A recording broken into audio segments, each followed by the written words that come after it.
Welcome to Mysteries to Die For, and this toe tag. I am TG Wolff, and I'm here with Jack, my piano player and producer.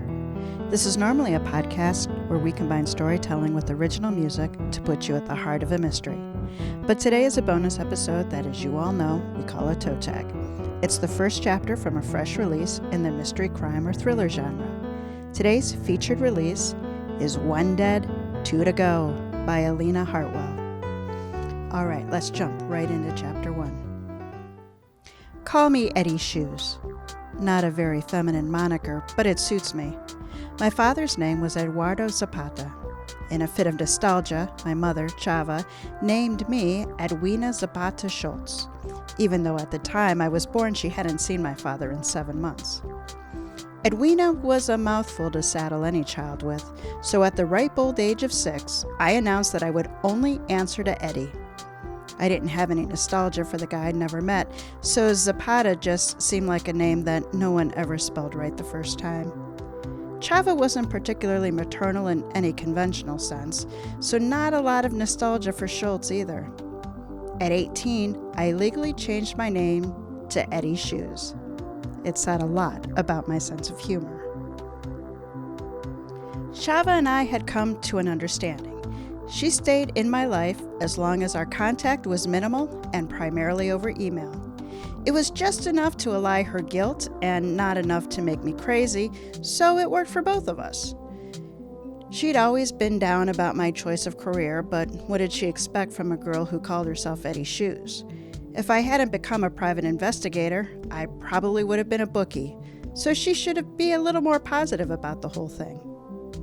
My career was the reason I was hunkered down in my car, in the dark, halfway down the block from a tacky hotel, clutching a digital camera and zoom lenses, waiting to catch my latest client's husband with a woman that was not his wife. I'd already gotten a few choice shots of the guy entering the room, but as he'd gone in alone and no one else arrived, I assumed the other woman was already waiting for him. After tailing the guy for a few days, I had a pretty good guess who the chippy would turn out to be. I didn't think he hired his office manager for her filing skills, and sleeping with the married boss was a cliche because it happened all the time. I could already prove the man was a liar. He told his wife he played poker with the boys on Wednesday nights, and I didn't think he was shacked up in this dive with 3 of his closest buddies, unless he was kinkier than I imagined. But then, people never ceased to amaze me. December in Bellingham, Washington, often brought cold, clear weather, and that night was no exception. Starting the engine to warm up sounded tempting, but I didn't want anyone to notice me sitting there. Nice it wasn't raining, but if the thermometer crept much over 20, well, I hadn't noticed. To make matters worse, I scrunched my almost 6-foot frame down in the driver's seat for more than 2 hours.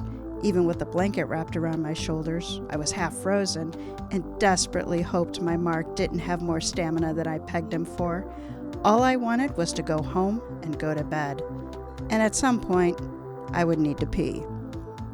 Up on the 2nd floor, the door of the hotel room I had my eye on finally opened. I brought my camera up, ready for the money shots.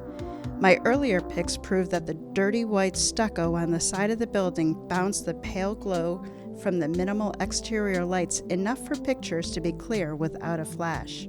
Even from this distance, there was a nice unobstructed view of the location. The only barrier between someone standing on the narrow walk and my camera lens was a flimsy, rusty-looking wrought iron railing. The balusters looked too thin to stop anyone from following the height of the 1st floor to the asphalt parking lot below. I doubted anything at the tawdry place passed code. But what did I care? I wasn't going to stay there. The liar, I've always been creative with nicknames, stepped out, straightening his tie. I snapped a few pictures and held my breath, hoping the other woman would come out behind him. Even if I took pictures of her exiting a few minutes later, the husband needed to be in the picture with her.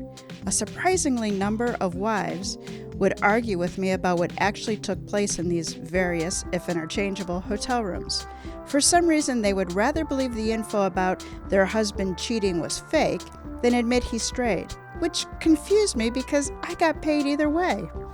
It felt especially crazy when they must already know the truth, otherwise they wouldn't have hired me in the first place. But I knew better than to look for logic in the ways of the human heart and got the best evidence possible. The man turned sideways. The light from the room behind him threw his face into silhouette. He had an exceptionally generous head of hair, which made him very recognizable even in bad light. Mid-40s and in mostly good shape, he appeared athletic as long as he didn't unbutton his sports coat. I could see why women were attracted to him, though he didn't do a thing for me. I preferred men a little more honest. But then, I'd never been married, so what did I know? A figure moved behind him in the shadow of the doorway. "Come on, honey, step out into the light." I held the camera to my eye. "One more step so I can see your face." The woman obliged by leaning into the cold blue glow cast by the old-style, energy-inefficient streetlights. Her cheeks stained red in the flash of the vacancy sign. I happily clicked away as the office manager wrapped her arms around his neck and whispered sweet nothings in his ear. She clearly wore nothing but lingerie. She must assume no one else would be out this late on such a cold weeknight. Or maybe she enjoyed having people see her, a bit of an exhibitionist in the happy homewrecker.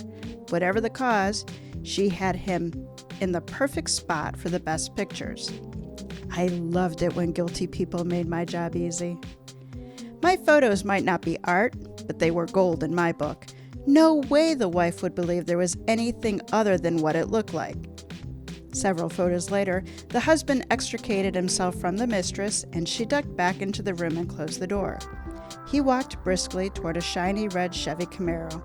The guy owned a GM dealership and drove a new car every day. He lit a cigarette, which he puffed on for a few drags before he tossed it into the gutter. Not just a cheater, a litterer, the bastard. The cigarette stench backed his poker party story and covered the smell of another woman, killing two birds with one cancer-causing stone. As soon as he pulled out into the street, I stretched back up to my full height, relieved to still feel my feet.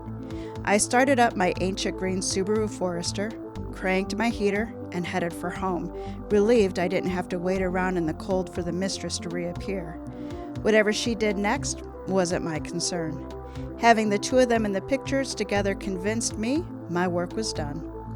The hotel was located downtown, the blue-collar north end, not the high-priced, brick, historic south end, so I dropped down to Lakeway Drive, scooted under the freeway, and wound through the streets that curved around Bayview Cemetery. Traffic at 10 o'clock on a midweek winter night was light, and I arrived at my little house by 10:30. I downloaded the photos from the hotel onto my computer, wrote up the final bill for my client, and went to bed. What could possibly go wrong with such an easy case? All right, that was the first chapter of One Dead, Two to Go. As you probably guessed, this is a PI mystery. Eddie Shu's latest client is the worst. She lies, she cheats, and now, just after the body of her husband's mistress is found, she's gone missing. Eddie has to go find her. It's the only way she's going to get paid. Bottom line, One Dead, Two to Go is for you if you like comedic PI mysteries where good sleuthing goes toe-to-toe with bad luck.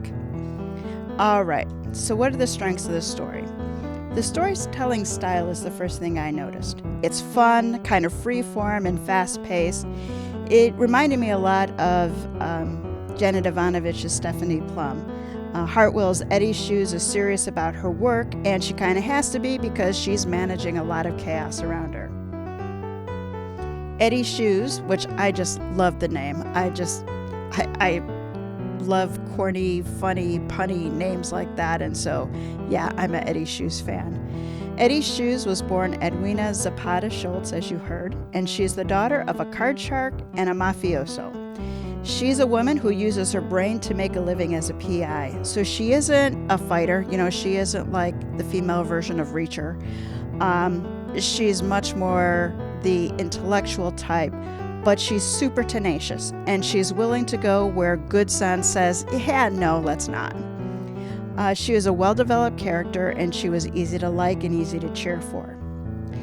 Eddie's mother drops in for an uninvited and extended visit and decides to help out. So Chava is different from most mother characters, especially in mysteries. She was only 16 when Eddie was born, so this mama is only in her mid-40s. So if you think about that, a lot of times these mother or father characters will sort of be portrayed more in their, I guess, 60s or up, somewhat elderly. Chava is not. She is sort of in the prime of her life, right there next to her daughter, so definitely a little different relationship. She is a sleight of hand pro in addition to a card player and has the same tenacity as her daughter. So Chava becomes Eddie's ad hoc assistant and brings her own skill set and her own connections to the case. I didn't see it coming that Chava, at least in this story, was going to be her sidekick-ish, and it really was a fun pairing. Besides the tension you had between the two, which didn't stay, I will say that it matured nicely. Chava was a cool sidekick character with her sort of casino connections and some of her other experiences that went above and beyond what Eddie had. She was a nice compliment. The story does have murder, as I kind of gave away. The mistress that you just saw kissing the quote liar, she dies in chapter 2. I don't call that spoiling it because, well, there's like 30 chapters and that's chapter 2. So the story does have murder, but this plot is focused on the disappearance of Eddie's client, and that's Kendra Hollings. So between a cheating husband and a mystery man, it seems all but certain that Kendra was kidnapped. Before Eddie can piece the pieces together, she has to find them. Kendra's life isn't what she painted it to be. Her husband isn't who he thought he was, and then there's the mystery man again. So even for, quote, a straightforward kidnapping story, this isn't straightforward. It is very well crafted. I am very much a fan of this. So where did the story fall short of ideal? With comedic style stories, it's often hard to check all the boxes because usually some part of the logic is sacrificed for the sake of being funny. But that's not the case here. This one really does check all the boxes. The bones of the kidnapping mystery are strong, with the actions of the parties being consistent with their motivations. And I'm going to kind of emphasize that part because there was something later in the end where I was like, does that really make sense? And I was like, well, you know what? From that character's point of view, it does. To us, professional readers and mystery solvers, were like, why would you do that? But if you put your mind into the mindset of the character, you're like, okay, yeah, I could see that. I thought about the end for several days, seeing if each thread stood up, and they really did. The story delighted me from beginning to end. So you also know it's very important to me that our heroes drive their plots, and Eddie did the job of driving her plot, and in doing so, she forced the bad guys to act. So that's great, right? She acts, the bad guys react, sometimes not the way she necessarily wanted, but you don't get to control that part. And so it was this nice dichotomy and back and forth that moved it along. I say that Eddie is the driver because at any time she could have stopped looking for Kendra and the story just would have ended. It only perpetuated because Eddie didn't give up. And with the help of Chava, the two together pushed the story to a very satisfying end. I will sort of add a personal note. I read this book while I was having a particularly rough week at work, and I found that I would come home and really want to know what was going on in Eddie's world. And so I pretty much whizzed through this book. It was a great bit of escapism for me personally, and it's entertaining to read. One Dead and Two to Go was released in 2003 from Open Road Media, Mystery and Thriller, and is promoted by Partners in Crime Tours. It's available from Amazon and other booksellers. The next 2 books in the series, Two Heads Are Deader Than One and 3 Strikes You're Dead, are also available. So I've already got 2 heads are deader than one on my Kindle and waiting for next time I have a few minutes to venture down Eddie's rabbit hole. So let's learn a little bit about our author, Elena Hartwell. So Elena Hartwell spent several years working in the theater as a playwright, director, designer, and educator before turning her storytelling skills to fiction.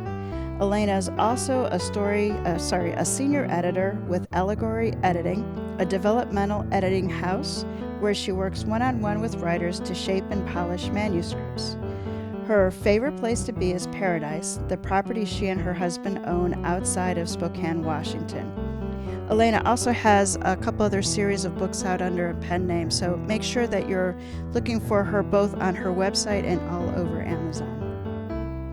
Partners in Crime Tours represents a network of 300 plus bloggers offering tailor-made virtual book tours and marketing options for crime, mystery, and thriller writers from around the world. Founded in 2011, PICT offers virtual book tour services for well-established and best-selling authors, as well as those of us just starting out our careers. PICT prides itself on tailored packages for authors, as well as a personal touch from tour coordinators. For more information, check out their website, partnersincrimetours.com. And then join us back here next week for the next edition in Season 7, Games People Play. Looking forward to sharing brand new stories with you all. With that, Jack, I'll turn it over to you to take us out.